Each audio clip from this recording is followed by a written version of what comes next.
Hello, I'm Carrie Cordy. It's Thursday, August 24th, 2017.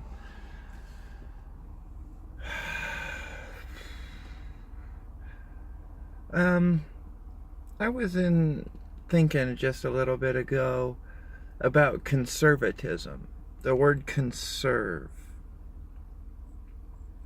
And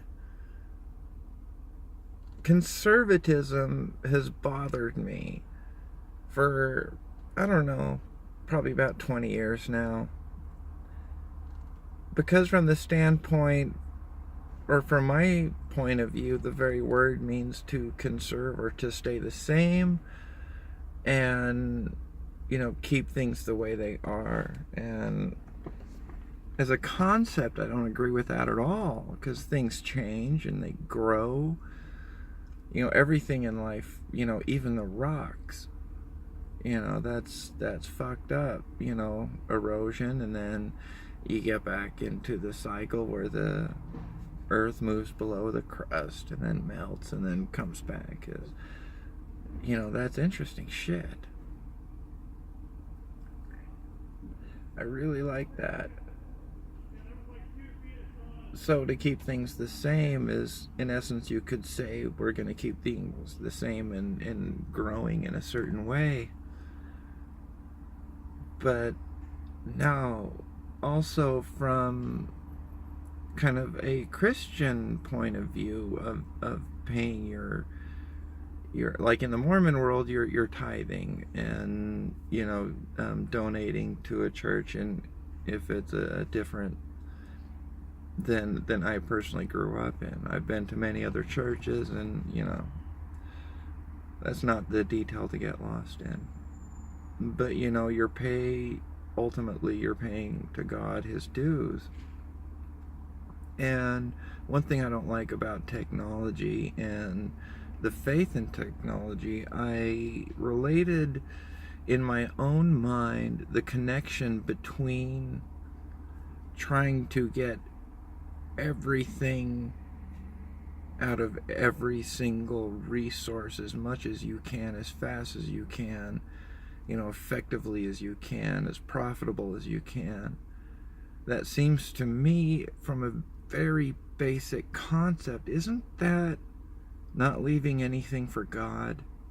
Because in essence, you like in the scriptures, one thing Jesus quoted, from the Torah was that you're supposed to leave some grain in the field so that the poor people can come through and they can pick up. So you're not supposed to get every single bit, because it helps the world, to leave some, a recognition that this is not solely all for you, from the very basic concept. If you look at the God created the world in 7 days, because that story is saying so much. And don't get offended by me saying story does not say fact or fiction. It just is a point made within this beginning and this end.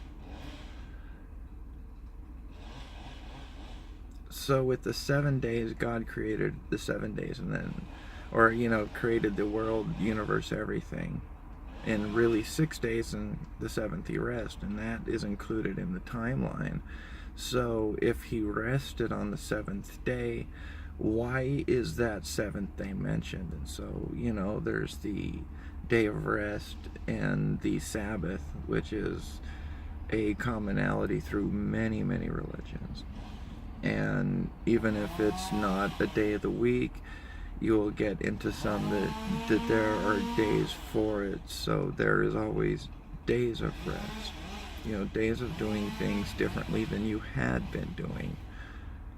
So by that little definition, there is no set, there is no set way every single person can live this day of rest. It's that day of rest is doing something differently than you had been doing. previously throughout your days and your reality. So my day of rest changes. And so, getting back to the original point, the resources.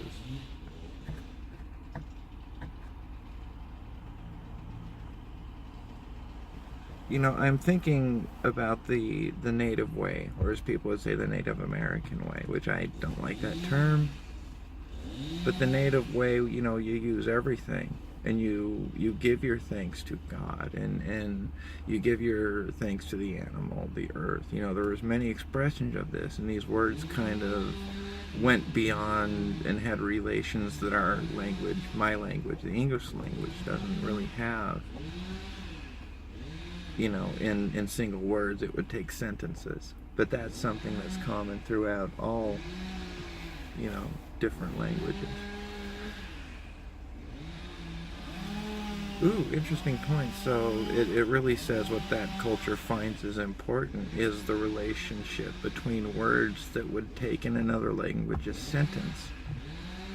That would be something interesting to study. Oh, my mind never, ever, ever stops going, ever. Sometimes it can be really irritating, but some of the insights are great. I really don't write down a lot of them. I used to try, but I like the idea of them coming and going. Life comes, life goes, and there's a lesson there. There's a relationship between perspectives, just like the relationship in languages by those simple expressions that in another culture would take a while to express. That's something I want to look into. That's really interesting.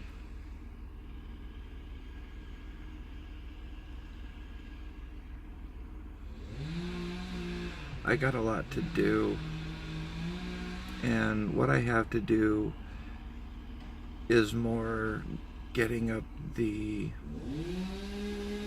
courage and the strength to go out and apply for work, because I have been applying, but it takes a lot out of me to go into a place and apply, just because of the treatment I've had, over and over and over again. I don't know how much of this kind of thing I could put up with. And branching out is hard. I'm learning how to do it now.